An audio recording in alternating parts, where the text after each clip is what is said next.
Okay, sorry for that, because I have to lecture at 1:45 in the Erasmus University, so I will run off. But something about the economic perspective. And I discussed this with my colleague, Bart Kuipers. He's also in Erasmus University. He's in port economics. I'm in urban and regional economics. And we thought about, after the question of Han, there is, of course, an economic meaning of the port. It's 130,000 direct jobs related to the port. There are about 90,000 indirect jobs. There's always a discussion how to calculate that.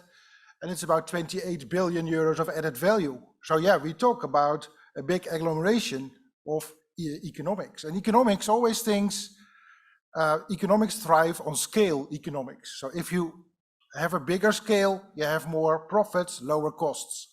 So what Mr. Kaland did was a very genius economic thing, because in one step, he raised the scale, and we saw that in the pictures of Han, to an enormous scale, and that was actually very profitable.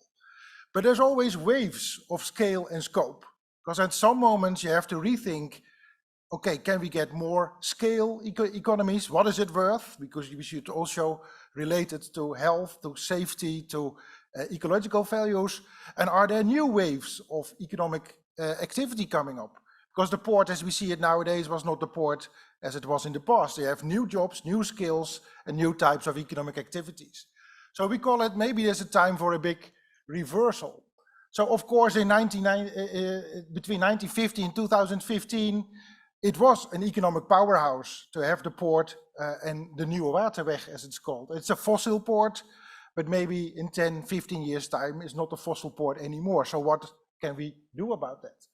If you would make a cost-benefit analysis, something we do a lot in the Netherlands, and some people don't like it, but in the end, we want to know what are the costs and what are the potential benefits of big investments. Probably Mr. Kaland would not have thought that it would be such a huge positive thing. Sometimes I get a discussion with people from the Free University. They say, if Mr. Churchill would have made a cost-benefit analysis about D-Day, he probably would have ended negative, and he would not have invaded Normandy, because he had a vision that he could liberate Europe, and that would be the benefit.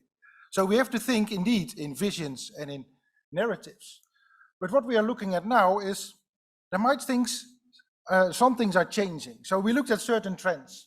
And one is like, maybe from a fossil linear economy, we go to other types of energy, hydrogen, it was already mentioned, and we get also what we call a circle economy, circulation and a circular economy.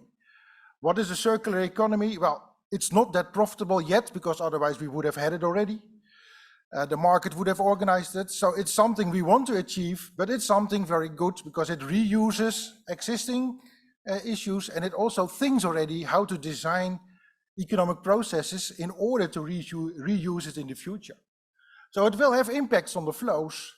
And Bart Kuipers, my colleague, he's convinced that the flows will actually reverse. So we now have a lot of things coming from the west that have to go to the east. But he thinks there's also a lot going from the east to the west in the future, because things have to be circulated, things have to be turned around. So that's a trend. He says, if that is going to be true, there's uncertainty, also a very important thing that Han mentioned, but uncertainty can be calculated somehow and can be valued. But if that is a case, we have to rethink what goes through the port and in what way does it go. The energy transition, is it from fossil fuels to other kinds of fuels? That has big implications for what we do in the port, but also who works in the port. We need other type of people working in that. And maybe existing firms can transfer and have new knowledge creating on that. Shell is working on it, but maybe we also need new firms to look at it. So the inland waterway may be replaced in the future by a pipeline. If more things can be transported, then might be a profitable way to look at it. The other way that was mentioned by Han already was from the Chinese not exporting that much to Europe anymore, but the Chinese themselves say that's only a little dip, and maybe in the future they want to grow again. But we have an ambition in Europe to get more regionalization. European Union wants to create more itself in Europe and be not dependent on the global value chains too much. We noticed with COVID and medical supplies, we notice now with energy and food supplies, If you are dependent on these global value chains, it might be cheap, but it also has a risk. And this risk is also of value, so we should recalculate. So the European Union says we need 20% of steel, microchips, and energy to produce our cells. Maybe not in Rotterdam, but in the area of Europe. But that actually requires huge investments, because if that would be a profitable business case, we would do it already. So it is a trade-off between these things. So the made in Holland instead of made in China is actually a goal. So these are the new scenarios for the port. They were presented 1 month ago. 3 out of 4 scenarios do not really grow very fast or even shrink in what is being done in the port. But most important, what is being done in the port is very different in the future. It's much more about hydrogen, it's about the circularity, it's about using other kind of resources. So 3 out of 4 scenarios do not vision a very large expansion of space, but they have a reuse and a different use of space for new activities. Do we need the new waterway for that? Well, 3 out of those 4 scenarios actually focus on industries and skills and capabilities of people that is much more connected to new economic systems and not so much in the old waterway. So maybe there's room for institutions in the Netherlands to think, how can we reuse these things? Because using the new waterway in a more ecological way also creates value. And economists are not only about cost benefits, we want to also think people value things. So people also value nature, people also value safety, and they also value other things which are important. And you should actually calculate that in your cost benefit. But we usually don't know how to appraise these things. But it is very important, and we have an awareness now in our brede welvaart discussion that we should include these issues much more.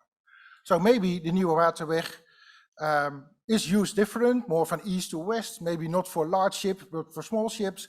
And this co-aligns with what I heard before in what other disciplines are actually thinking about. This is the picture about China in red, exporting less of its GDP out of China, while other countries and other continents are still growing. And this is what China says is only temporary, because they had all these lockdowns and they actually could not reach their port so much. But that's an issue of, is this a trend going on, or is this only a temporary issue? We already see that a lot of things that go to the port of Rotterdam is actually a Dutch product. In the past, there were some studies that Rotterdam was kind of a doorvoerhaven, so things are being re-exported immediately when they get in, and you don't even open the containers, you just transship them to Germany or other places.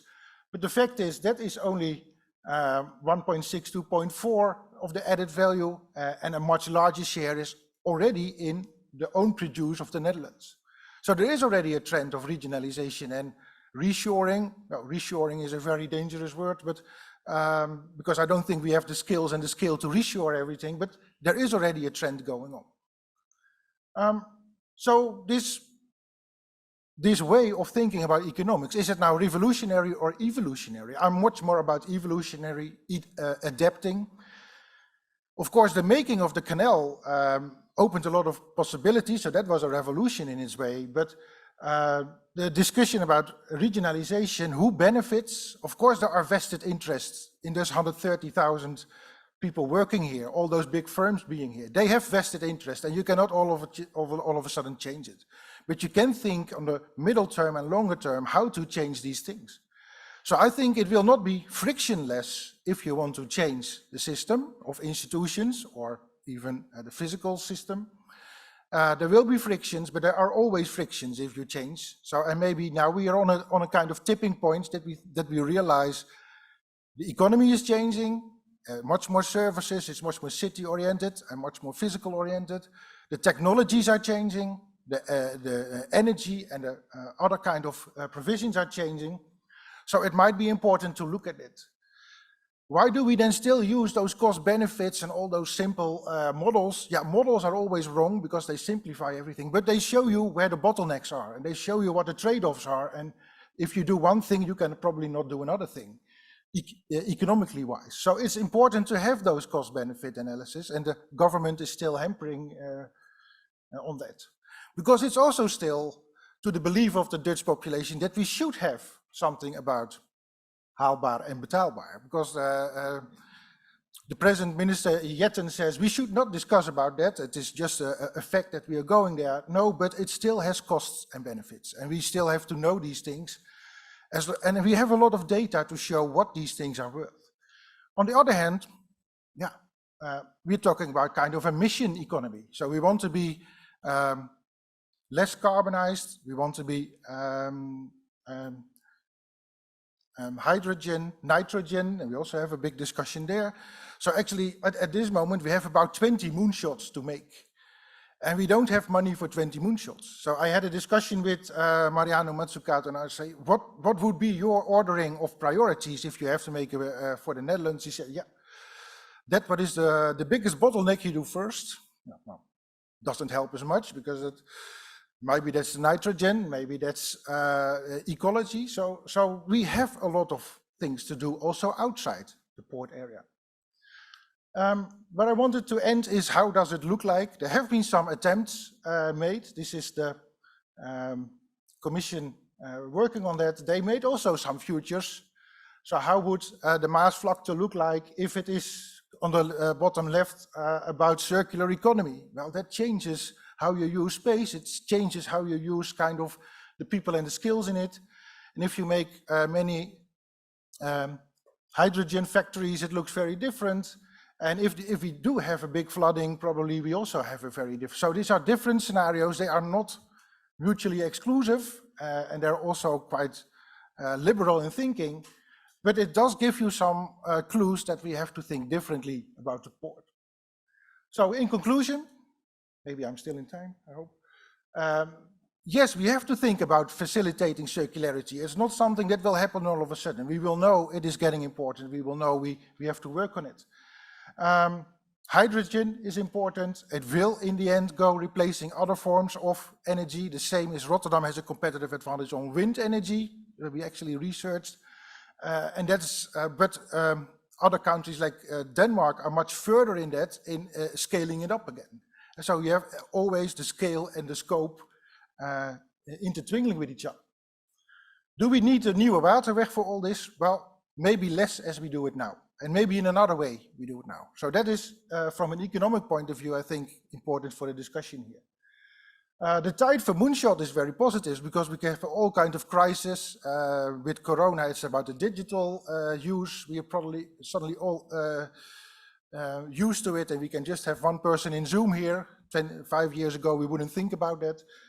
Now we have the energy crisis and we have the food crisis, so we know that we have tipping points ahead we have to look for.